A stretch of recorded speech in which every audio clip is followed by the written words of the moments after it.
धरूं मैं, हरदम तेरे साथ रहूं मैं।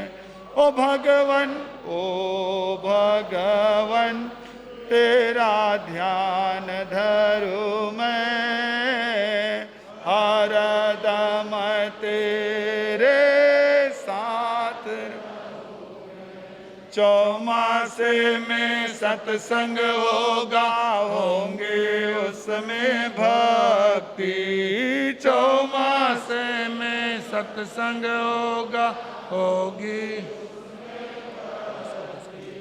श्रद्धा पूर्वक तेरा गुणगान करूं मैं, हरदम तेरे साथ रहूं मैं।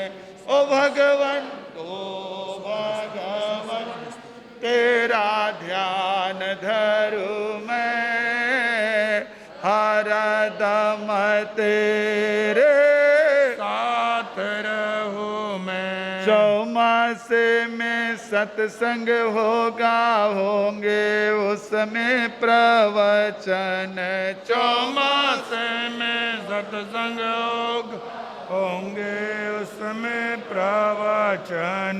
जिनवाणी सुधारस पान करूं मैं, हरदम तेरे साथ रहूं मैं। ओ भगवन तेरा ध्यान धरूं मैं, हरदम तेरे साथ रहूं मैं, हरदम तेरे साथ रहूं मैं। मंगलम भगवान वीरो, मंगलम गौतमः प्रभुः, मंगलम स्थूलिभद्राद्या, जैन धर्मोस्तु मंगलम। गुरुवाणाय मुखो गुरुपसायावु अट्ठ सिद्धियो, गुरु भक्ति विद्या साफल्यम हो।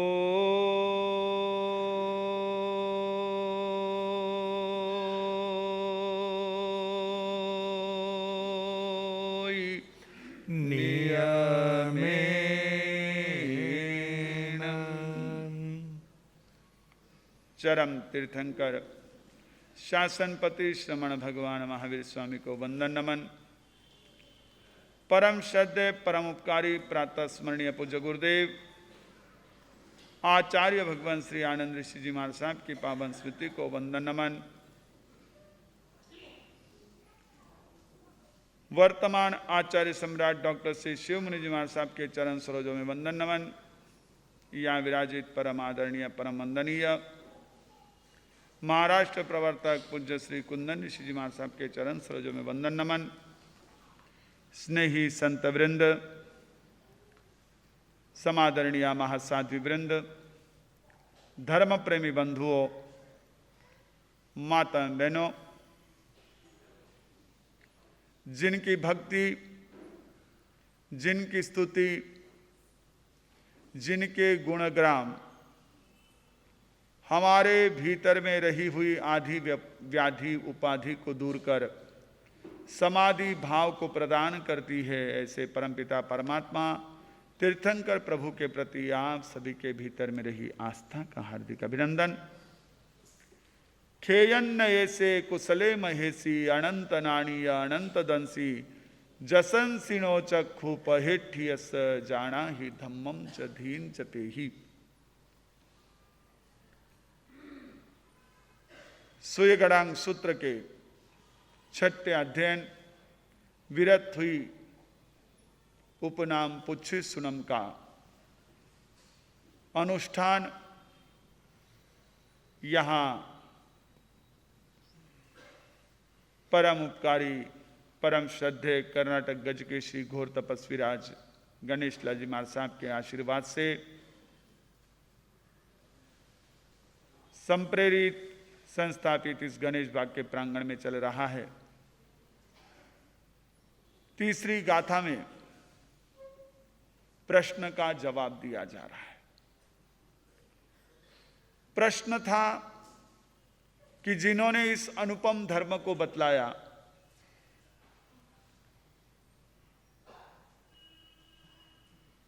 जिनका एकांत हितकारी ऐसा धर्म है, उस परमात्मा का, उस धर्मोपदेशक का ज्ञान कैसा है, दर्शन कैसा है, शील कैसा है, आप यथा तथ्य रूप से जानते हो तो कृपया हमें बताइए। अधिकारी व्यक्ति से आवश्यक प्रश्न पूछना ये जिज्ञासा का प्रश्न का सही तरीका होता है। हमारी अत्यधिक ऊर्जा अनावश्यक प्रश्न अनधिकारी स्थान पर पूछने में चली जाती है। जिन प्रश्नों का कोई आगा पीछा नहीं, जिनसे हमारा कोई संबंध नहीं, ऐसे प्रश्नों को पूछने में हम अपना काफी समय जो है वो यूं ही बिता देते हैं। और इसका परिणाम ये आता है कि जो हमें वास्तव में अपने लिए उपयोगी ऐसी कुछ महत्वपूर्ण तथ्य की, सत्य की प्राप्ति हो सकती है, उससे हम वंचित रह जाते हैं। सत्य को, तथ्य को पाने से हम वंचित रह जाते हैं यदि हम गलत प्रश्न और गलत स्थान पर पूछ लेते थे। सही स्थान पर पूछे गए प्रश्न का कितना सुंदर समाधान, जो आज भी समस्त भव्य आत्माओं के लिए उपयोगी है, अमृत समान है, उसका चिंतन, उसकी चर्चा हम यहां करेंगे। जो गाथा यहां पर हमने पढ़ी उसका भावानुवाद करते हुए बड़ी सुंदर पंक्तियां हैं। आत्मदर्शी खेद के ज्ञाता महामुनि वीर थे, कर्म दल के नाश करने में कुशल अति धीर थे। ज्ञान दर्शन था अनंत अनंत कीर्ति वितान था, नयन पथगत लोकपति का धर्म धैर्य महान था, धर्म धैर्य महान था। खेयन ऐसे परमात्मा तीर्थंकर प्रभु का प्रथम विशेषण दिया कि वे परमात्मा कैसे, खेदज्ञ, क्षेत्रज्ञ। खेयन ऐसे, खेयन्नय के दो अर्थ, दो संस्कृत छाया। पहली खेदज्ञ, दूसरी क्षेत्रज्ञ। ज्ञ यानी जानने वाला, जिसे मराठी में ज्ञ कहते हैं, क्योंकि आज यहां पर महाराष्ट्र से काफी जनता उपस्थित है। नासिक, सोलापुर और कल आए हुए पूना, मुंबई, अहमदनगर, नासिक आदि के सभी गुरु भक्त उपस्थित है। तो मराठी में जिसे हम ज्ञ कहते हैं, ज्ञानेश्वराचा ज्ञ, और जिसे हम आज हरियाणा के दिल्ली त्रिनगर से भी अनेकों गुरु भक्त यहाँ श्रद्धा भक्ति के साथ उपस्थित है। तो ज्ञानी जी का ज्ञ, ज्ञ यानी जानने वाला। किसे जानने वाले थे वो? खेयन यानी खेद को जानने वाले, घट घट के दुख को जानने वाले, इस संसार के समस्त प्राणियों के दुख को, दुख के कारण को जानने वाले थे। क्योंकि जब तक उसे जाने नहीं, उसका इलाज कैसे कर सकेंगे? आप यदि बीमार होते हो तो डॉक्टर के पास ही जाते हो, वकील के पास नहीं जाते, चार्टर्ड अकाउंटेंट के पास नहीं जाते, किसी भी व्यापारी के पास नहीं जाते, किसी इंडस्ट्रियलिस्ट के पास नहीं जाते। क्यों? वो बीमारी को जानने वाला नहीं है। अगर आपको कोई फैक्ट्री से संबंधित जानकारी लेनी है तो आप डॉक्टर के पास नहीं जाएंगे, क्योंकि वो उसको जानता ही नहीं। जो जानता है वही तो आपको समाधान दे सकता है, वही तो आपके लिए कोई ना कोई मार्ग बता सकता है। तो परमात्मा थे खेद को जानने वाले, उन्होंने उस दुख को अपने संपूर्ण गृहस्थ काल में बहुत करीब से देखा था। 30 वर्ष तक वर्धमान के रूप में, राजा सिद्धार्थ के पुत्र के रूप में कुंडलपुर नगरी में रहने वाले ऐसे वे प्रभु महावीर जन जन के दुख को जानते थे, पीड़ा को जानते थे। उन्होंने बहुत करीब से देखा था जनता को। जा घट प्रेमन संचरे सो घट जान मसान, जैसे खाल लुहार की सांस लेत बिनु प्राण। एक हिंदी के कवि ने कहा, बड़ा सुंदर वर्णन किया कि दूसरों के दुख को जो नहीं जानता है, दूसरों के दुखों को दूर करने का जिसके मन में कोई भी, जिसके भीतर में कोई भाव नहीं होता है, वह आत्मा, वह जीवन श्मशान के समान है, मृत है। कहने लगे ऐसा कैसे कह सकते हैं, जबकि वो सांस ले रहा है। सांस लेने वाले को, जिसकी श्वासोच्छ्वास चल रही है, जिसकी ब्रीदिंग चल रही है, उसे कोई मृत नहीं कहता है। तो कहते हैं इसे कैसे मृत समान कह दिया?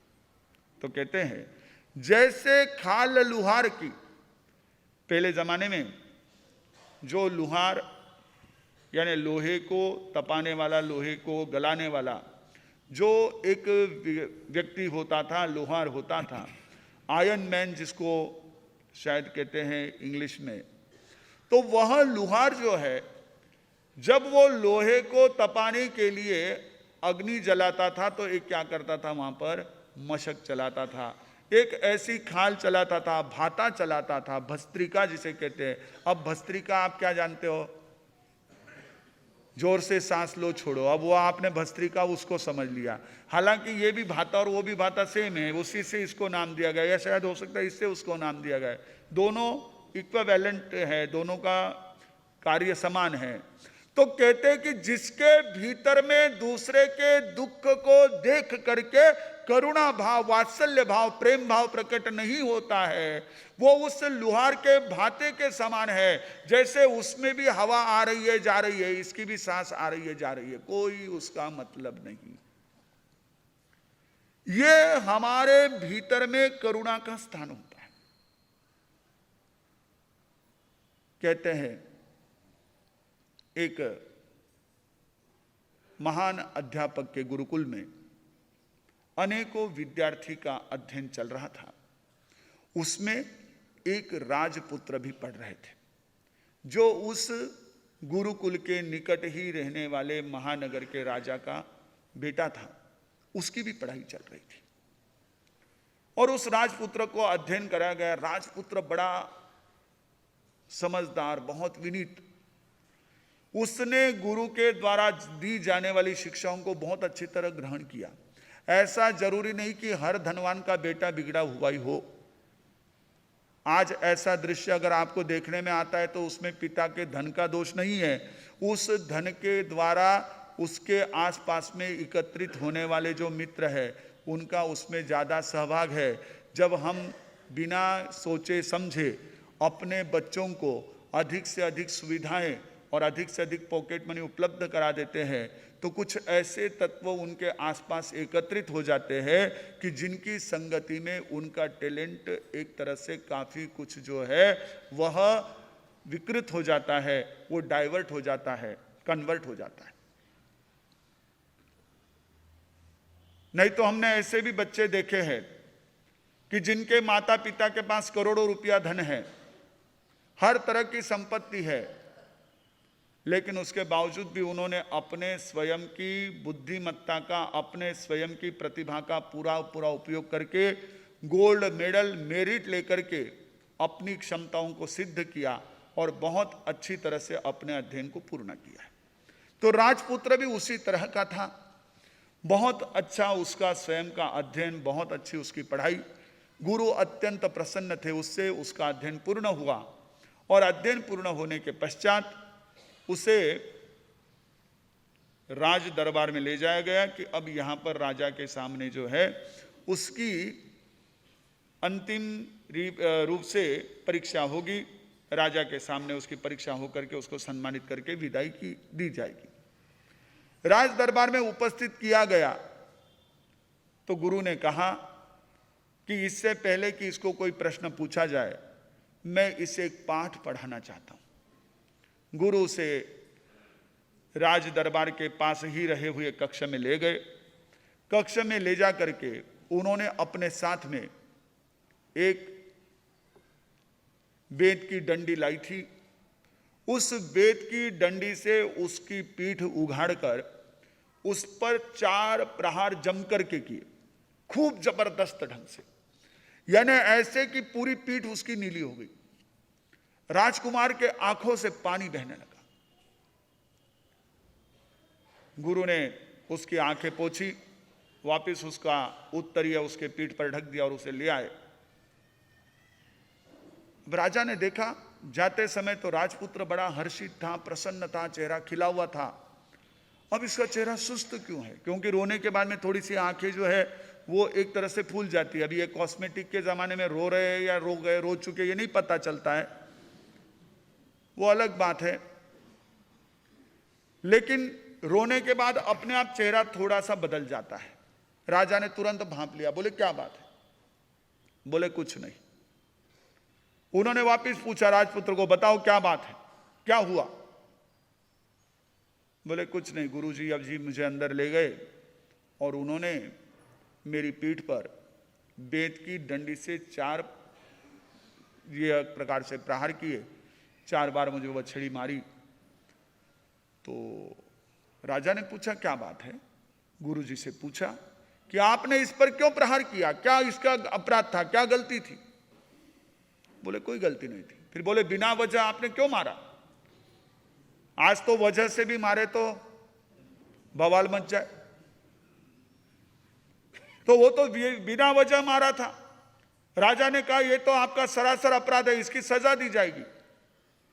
उसने कहा हमारा स्वीकार है, लेकिन मैं ये जो इसको प्रहार किया हूं इसको मारने के लिए नहीं, बल्कि मेरा एक पाठ पढ़ाने के लिए किया। बोले ये कौन सा पाठ था? बोले अब ये राजा बन रहा है, इसके पास में ये राजपुत्र युवराज बनेगा, राजा बनेगा, आपकी गादी संभालेगा। इसके पास में सत्ता आएगी, शासन आएगा, और शासन आने के बाद में इससे समझ होनी चाहिए कि दूसरे का दर्द क्या होता है, मार का दर्द क्या होता है, पीड़ा क्या होती है। जिसे पीड़ा समझती है वही नेतृत्व करने लायक है। जिसे औरों की पीड़ा नहीं समझती है वो नेतृत्व के नाम पर एक तरह से बहुत बड़ी त्रासदी है। समाज का बहुत बड़ा उस समूह का बहुत बड़ा एक दुर्भाग्य होता है। जो औरों की तकलीफ को, पीड़ा को जानता है, दूर करने का प्रयास करता है, वही नेतृत्व सर्वमान्य और सर्वव्यापी होता है। प्रभु महावीर खेयन्न ऐसे खेदज्ञ थे। इस संसार के समस्त प्राणियों के दुख को और उसके दुख के कारण को, कर्मों को जानने वाले थे।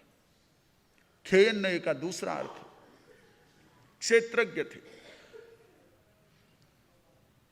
वे लोकालोक को जानते थे। इस समस्त 14 राजू लोक की स्थिति को, उस लोक के बाहर रहे हुए अलोक को, जहां जीव, पुद्गल, धर्म, अधर्म, आकाश का अभाव है, उस समग्र को जानते थे। उनका ज्ञान विस्तृत था, व्यापक था, क्योंकि जिसकी व्यापक दृष्टि होती है वही एक तरह से सभी को सही दिशा में आगे बढ़ा सकता है। जिसकी आंखों में सारी चीजें हो, जिसकी नजरों में सारी चीजें हो, वही आपको सही बात बता सकते हैं कि यहां ये रहा हुआ है। आज लोग गूगल पर भरोसा करते, क्यों करते? वैसे ही प्रभु महावीर थे, लोकालोक को जानने वाले। जैसे गूगल आज के आपकी दुनिया को जानता है, दुनिया की काफी बातों को आपको जानकारी दे देता है, वैसे ही प्रभु महावीर लोक अलोक के जानने वाले थे, क्षेत्रज्ञ थे। क्षेत्रज्ञ का दूसरा अर्थ व्याख्याकारों ने किया कि वे क्षेत्र को, उस परिस्थिति को जानने वाले थे।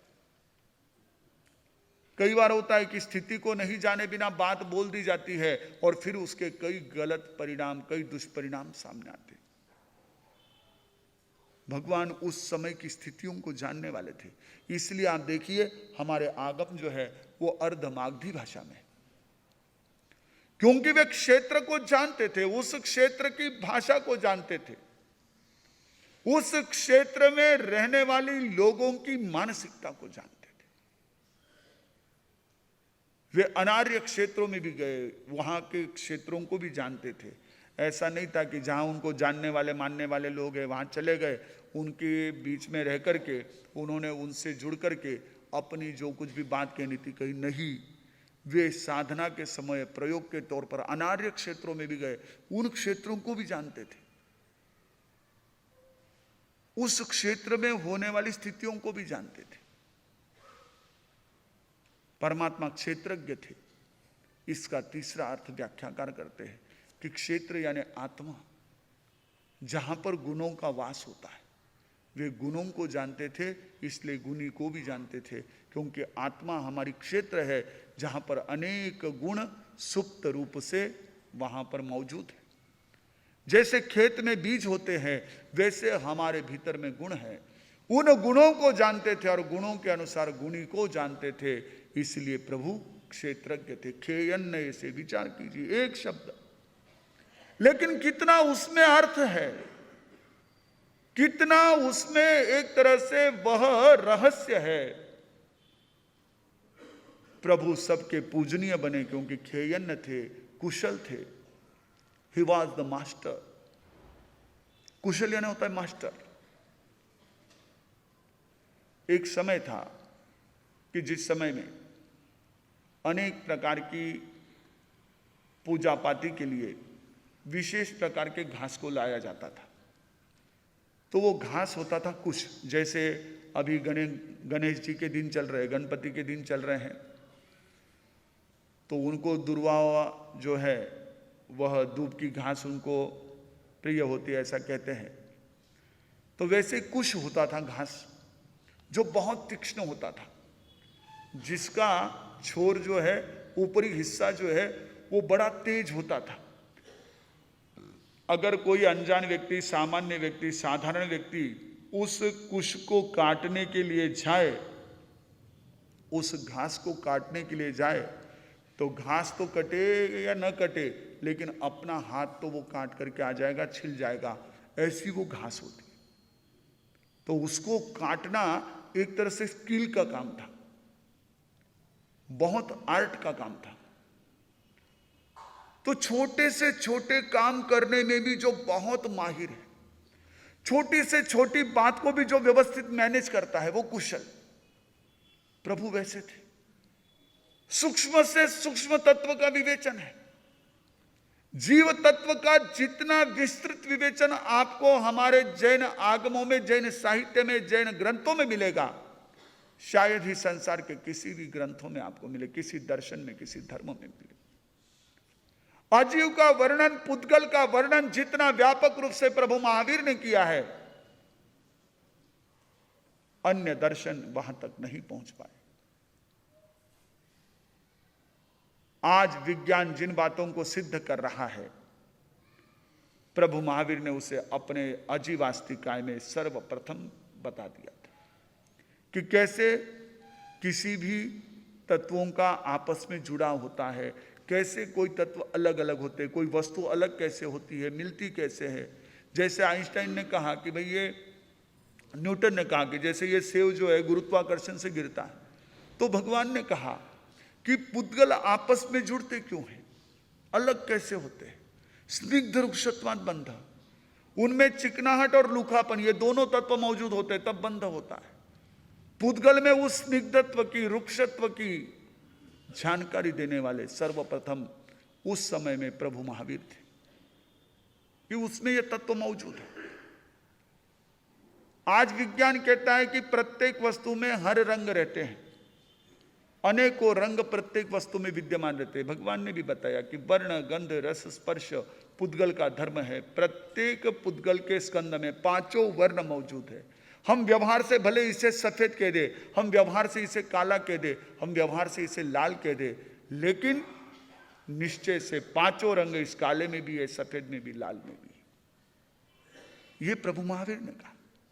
तो कुशल थे, छोटे से छोटे तत्व को जानने वाले थे, किसी भी शंका का व्यवस्थित समाधान देने वाले थे। कैसा भी प्रश्न आए उनके पास में उसका सही समाधान उपस्थित था। सम्यक तो पराक्रम 29वां अध्ययन उत्तराध्ययन सूत्र का आप उठाकर देखें तो आपको पता चलेगा कि कितने वैज्ञानिक, मनोवैज्ञानिक ऐसे उत्तर उसमें दिए गए। वे महान दृष्टा थे, महेशी, महर्षि, महान दृष्टा थे। यह दृष्टा भाव बड़ा मुश्किल होता है। हम बहुत जल्दी रिएक्ट हो जाते हैं, किसी भी बात को लेकर के तुरंत रिएक्ट हो जाते हैं। भगवान दृष्टा थे, क्योंकि जब तक रिएक्ट नहीं होते हो तब तक आप किसी भी वस्तु को सही ढंग से समझ सकते हो। जैसे रिएक्शन होने लगी आपके भीतर में राग द्वेष की परिणति हो जाती है। दृष्टा में राग द्वेष की परिणति नहीं होती, वो मात्र देखता है, उसे एक वह ऑब्जर्व करता है। और आप देखो ऑब्जर्वेशन वाला जो है वो निष्कर्ष पर पहुंचता है। किसी का अगर स्वास्थ्य खराब हो तो डॉक्टर क्या कहते हैं, इसे अंडर ऑब्जर्वेशन रखना है। कोई ट्रीटमेंट नहीं देते, केवल एक सलाइन चालू रखते हैं। हॉस्पिटल में तो उसको भी लगे कि कुछ हो रहा है, इसलिए एक बोतल लगा देते हैं। 4 घंटे में 6 घंटे में वो सलाइन की बोतल खाली होगी, तब तक वो अपना लेटा रहे, इधर उधर ज्यादा हलन चलन न करे। पर डॉक्टर अंडर ऑब्जर्वेशन रखते हैं, इसका ब्लड प्रेशर क्या है, इसके पल्स क्या है, इसकी क्या स्थिति है, सारा देखते हैं। तब वो निदान कर सकते हैं कि इसकी बीमारी क्या है, वो उसके तह तक जा सकते हैं। भगवान तो महान दृष्टा थे, वो समग्र संसार को एक तटस्थ भाव से देख रहे थे, बिना किसी के प्रति राग भाव, बिना किसी के प्रति द्वेष भाव रखे हुए। ना उनको चंड कौशिक के प्रति द्वेष था, ना उनको गौतम के प्रति राग था, ना गोशालक के प्रति द्वेष, ना अपने शिष्यों के प्रति राग। वो महावीर थे, महान दृष्टा थे। खेयन्न से कुशले महेशी अनंत नाणीय अनंत दंसी। अनंत पर्यायों को जानने के कारण अनंत ज्ञानी थे। उनका जो वह बोध था वो अंतहीन था, इसलिए अनंत दृष्टा थे। अनंत दंसी जाना, अनंत नाणी अनंत दंसी जसंसिनो चक्षु पहिठ्यस्य, और इसी कारण यशस्वी थे। हर काम में सक्सेस, कहीं असफलता का नाम नहीं। देख लीजिए ये सारी प्रोसेस है। जो क्षेत्रज्ञ हो, कुशल हो, दृष्टा हो, जिसकी समझ, जिसका दर्शन व्यापक हो, वो सफल होता है, यशस्वी। हम यशस्वी उसे कहते हैं। कीर्तिमान तो उसे कहते हैं कि जिसकी चर्चा जगह जगह पर हो। और यशस्वी होता है कि जो कार्य को परिपूर्ण अच्छे ढंग से संपन्न कर दे, जैसे शुरू किया उतना ही अच्छे ढंग से परिपूर्ण कर दे, वो यशस्वी होता है। जसंसिनो और चक्षु पहिठ्यस्य, जिनके लिए समस्त लोक जो है वो अपने आंखों के पथ पर स्थित है, ऐसा था। उनके धर्म और धैर्य को जानो। उनकी दोनों चीजें बहुत महत्वपूर्ण, धर्म भी धैर्य भी। धर्म यानी उनकी स्वभाव में रहने की जो साधना थी, स्वभाव में रखने की जो विधि थी, वो धर्म। और धैर्य यानी किसी भी परिस्थिति में विचलित न होना, अपने आप में अडिग रहना, ये उस परमात्मा की विशेषता थी। ऐसे अनेक गुणों से संपन्न समृद्ध परमात्मा के उस व्यक्तित्व का गुणग्राम इस पुच्छिस्नम संपुट के माध्यम से हम कर रहे हैं। इस तीसरी गाथा का पाठ, इस तीसरी गाथा का जप धर्म बुद्धि को बढ़ाने वाला और नेत्र कष्ट को दूर करने वाला है, ऐसा अनुभवियों का कथन है। आज हमने यहाँ पर पुच्छिस्नम संपुट जाप के माध्यम से परमात्मा की भक्ति, परमात्मा की स्तुति की है। ये परमात्मा की स्तुति आप और हम सभी के जीवन में मंगलदायी बने। इन्हीं मंगल भावों के साथ एक साथ प्रेम से बोले जय आनंद। जय आनंद चरणों में, चरणों में जय आनंद आनंद, जय आनंद। देखेंगे समय देख के आचार्य भगवंत की